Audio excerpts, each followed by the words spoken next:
Ya, sekarang gue lagi di studio DPI, Dewan Politik Indonesia. Sebelum siaran gue bikin konten dulu, review English Premier League dan juga Inter Juve. Oke? Mulai dari Liverpool yang beruntung bisa dapat penalti. Sebenarnya kalau dibilang apakah Liverpool layak menang, ya sangat layak. Tapi itulah sepak bola, harus tunggu di faktor keberuntungan. Dan kita tahu bahwa Leicester bukan asal lawan, sangat memberi perlawanan. Gue bilang 5 match terakhir Liverpool itu performanya menurun, tidak seperti sebelum-sebelumnya. Bahkan lawan Red Bull aja unggul 3-0 bisa sampai 3-3. Tapi ini yang gue takutin, bahwa tim juara itu akan seperti itu. Maksudnya main jelek pun menang, dan selama ini mereka konsisten banget. Sementara City 8 match sudah 2 kali kalah, sekali seri, ketinggalan 8 poin. Siapa yang bisa memberhentikan Liverpool? Kalaupun bisa melawan, bisa memberhentikan, belum ada faktor luck-nya. Jadi angin segar sekarang sudah menuju ke Liverpool. Oke? Dan kita lihat aja gimana bahwa enaknya di mana. Mulai dari MU setelah international break, tapi feeling gue sih MU harusnya Liverpool bisa menang ya. Cuman kita nggak pernah tahu, ini namanya derby. Kalau MU pun parkir bis, dan banyak tim semua parkir bis lawan Liverpool, jebol juga.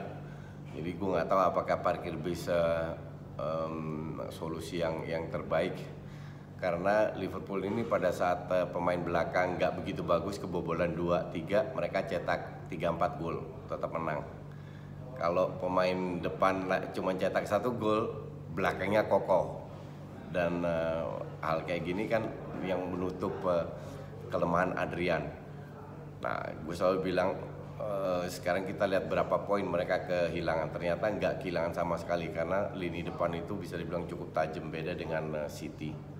Oke, jadi yang gue takutin yaitu Liverpool akan jadi juara. Oke, terus kedua, Arsenal menang 1-0 berkat gol headingnya David Luiz. Dan gue bilang headingnya itu ya agak sedikit ditempel, agak ada faktor lucknya lah, nggak keras masuk, bolanya agak pelan tapi masuk ke arah yang benar. Jadi setelah itu ya inilah timnya Unai Emery yang bisa dibilang nggak begitu kelihatan sama sekali. Yang permainannya juga buruk, masih ups and down, padahal bermain di kandang sendiri, bahkan Bournemouth dapat banyak peluang loh. Nah, di sini juga faktor luck bahwa Arsenal bisa menahan David Luiz yang dicaci maki di awal-awal 2 match terakhir main bagus. Nah, semoga dia akan tetap main bagus terus. Tapi untuk Arsenal gue rasa agak sulit ya, agak sulit. Dalam arti untuk bisa bersaing paling top, udah bisa masuk 4 besar. Apalagi Özil nggak mau dipakai. Özil udah praktis dibuang, dan nyaris gak ada bener-bener playmaker.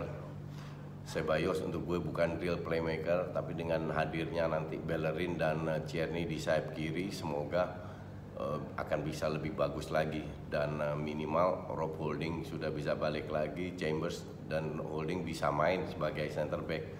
At least ada pelapisnya lah kalau seandainya ada pemain yang tidak on fire.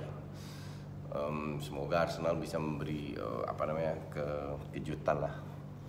Nah, yang kedua Chelsea kebetulan gue siaran, jadi gue lihat seperti yang gue udah bilang. Masih inget nggak match pertama kalah lawan MU 4-0? Semua orang bilang wah MU bakal juara bla bla bla bla. Sementara gue udah bilang Chelsea itu mainnya bagus, cuman yang jadi masalah tim baru itu tidak konsisten. Nah, konsistensi ini yang sekarang pelan-pelan lagi dibangun oleh Frank Lampard. Jadi membuat lini belakang yang tidak terlalu bagus pelan-pelan diperbaiki, fokus dari defense. Tapi mereka masih memiliki beberapa pilihan. Kemarin Pedro nggak main, Giroud nggak main, Batshuayi yang main, Willian lagi on fire lagi, Pulisic dikasih beberapa menit bermain, memberikan assist yang luar biasa. Dan hal-hal kayak gini kalau Pulisic bangkit lagi, ini akan jadi seru. Chelsea untuk gue salah satu kontender yang bisa lolos ke 4 besar. Dari awal gue udah bilang begitu setelah gue nonton 1-2 matchnya Chelsea. Ya, sekarang mereka udah pelan-pelan ke atas. Arsenal di ranking 3 ya, tapi perbedaan sangat tipis, semua bisa terjadi. Ini juga baru 8 match. Terus Spurs kalah. Nah, ternyata faktor internal yang dialami oleh Spurs pada saat ini belum bisa diatasi oleh Pochettino. Kemarin pertama kali setelah berapa match Eriksen menjadi starter, bahkan tambah kalah. Kalau gue melihat bukan karena gue melihat memang ini kayak kasusnya kayak MU, ada masalah internal yang tidak kondusif, yang membuat membuat Pochettino tidak bisa mengangkat tim ini. Dan cuman gue agak bingung kenapa terlalu percaya dengan Lamela. Gue mending Lucas Moura daripada Lamela. Tapi ya, that is Spurs. Oke aja sih. MU ini wah parah banget ya. Kalau lu kalah, lu menciptakan banyak peluang, that's okay. Tapi MU melanjutkan performanya yang tidak yang hancur, praktis hancur itu diteruskan. Dan itu yang bikin gue agak bingung. Dalam arti begini,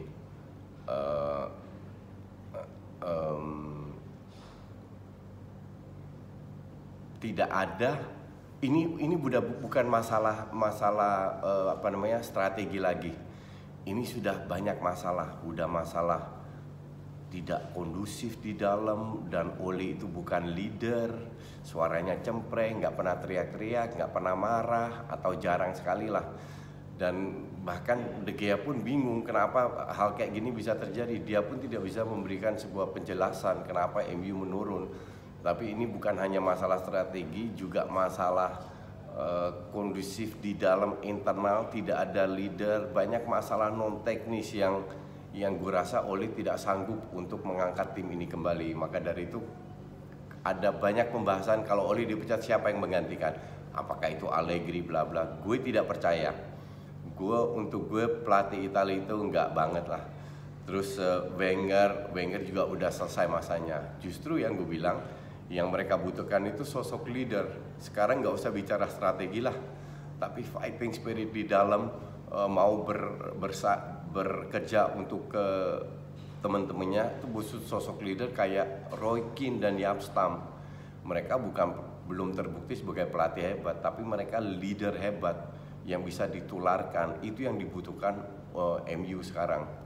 Gue sih sebenarnya agak kasihan sama MU kalau lihat terseok-seok begini.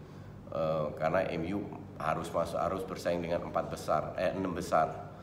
Di situ akan lebih seru. Terus City ya, kalau gue bilang City mah biasa aja ya, dalam arti mereka memang lagi ngedrop, tapi musim lalu juga ketinggalan 10 poin. Nah, sekarang apakah Liverpool, sekarang gue tanya justru lebih ke Liverpool, apakah Liverpool bisa konsisten belajar dari kesalahan tahun lalu di mana mereka di laga away sekali kalah dan 5 kali seri.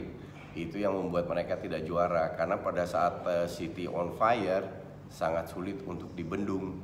Maka dari itu City yang seharusnya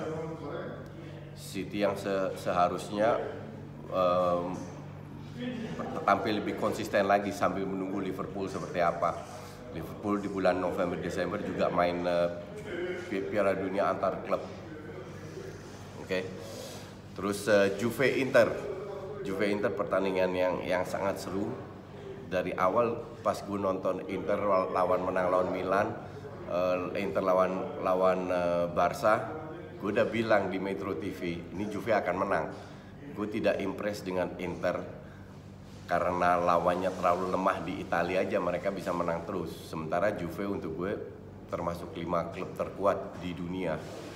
Dan kemarin Juve menunjukkan, jangan lihat itu cuma 2-1, tapi mereka mendapatkan banyak peluang. Bahkan syuting dari Ronaldo itu kena mistar ya, dan mental juaranya itu masih ada. Di awal-awal babak kedua Juve menguasai pertandingan, Inter nyaris nggak berkutik, nggak bisa keluar. Kita harus sadari bahwa Inter nggak jelek, dengan kapasitas pemain yang mereka miliki itu sudah cukup bagus, bahkan bagus banget apa yang mereka tunjukkan sekarang, tapi masih jauh dari performa top Eropa. Maka dari itu mereka di lawan Slavia Praha di kandang juga 0-0, lawan Barca kalah, harusnya bisa kalah lebih banyak lagi tuh, karena mereka main bertahan cuma ngincar counter attack. Oke, jadi untuk gue ya Juve tetap akan jadi juara.